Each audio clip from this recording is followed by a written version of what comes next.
அனைவருக்கும் வணக்கம். ஔவையாருடைய ஆத்திசூடி பற்றி தொடர்ச்சியாக பார்த்து வருகிறோம். அந்த அடிப்படையிலே அறம் செய்ய விரும்பு 60 சினம் என்பதை பற்றி பார்த்திருக்கிறோம். இன்றைக்கு இயல்வது கரவேல். அதாவது இன்றைக்கு ஒருவர் எங்களிடத்திலே ஏதாவது பொருள் கேட்கிறார். இரத்தல், அதாவது தன்னுடைய வறுமையின் காரணமாக, தன்னுடைய தேவையின் காரணமாக அப்படி பொருள் கேட்கிற போது நாங்கள் எங்களால் முடிந்த தர்மத்தினை, முடிந்த அறத்தினை செய்ய வேண்டும். அந்த இயல்பு, அதாவது இரத்தல், அந்த தர்மம் செய்வதை விலக்கக்கூடாது என்பதாக ஔவையார் தன்னுடைய கருத்தை சொல்லுகிறார்.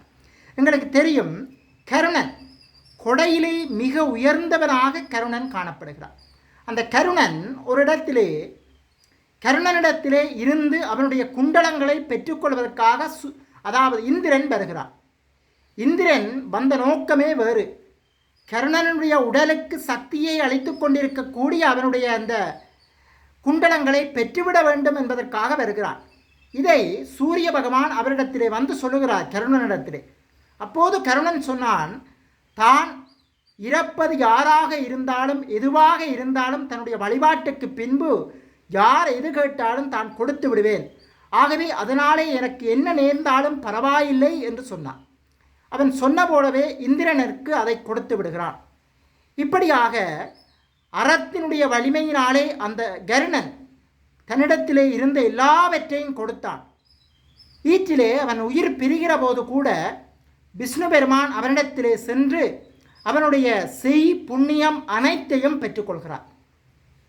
இதை பற்றி பேசுகிற போது பலர் இது சரியா பிழையா என்று கேட்பார்கள்.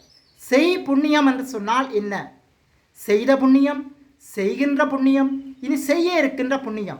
ஆகவே நிகழ்வினை, நிகழ்ந்த வினை, நிகழ்கின்ற வினை ஆகியவை அவற்றின் மூலமாக வரக்கூடிய அனைத்து பலன்களையும் கேட்டபோது கூட கருணன் கொடுத்தான். ஆகவே கொடையின் மூலமாக உயர்ந்து இருக்கின்றவன் கருணன். அவனை அந்த இடத்துக்கு கொண்டு சென்றது அவனுடைய கொடை. அந்த அடிப்படையிலே ஔவையார் சொல்லுகிற இயல்வது கரவேல் என்ற அந்த அடிப்படை சிந்தனையினுடைய பொருள் அமைந்திருக்கிறது என்று சொல்லி இந்த பதிவை நிறைவு செய்கிறேன்.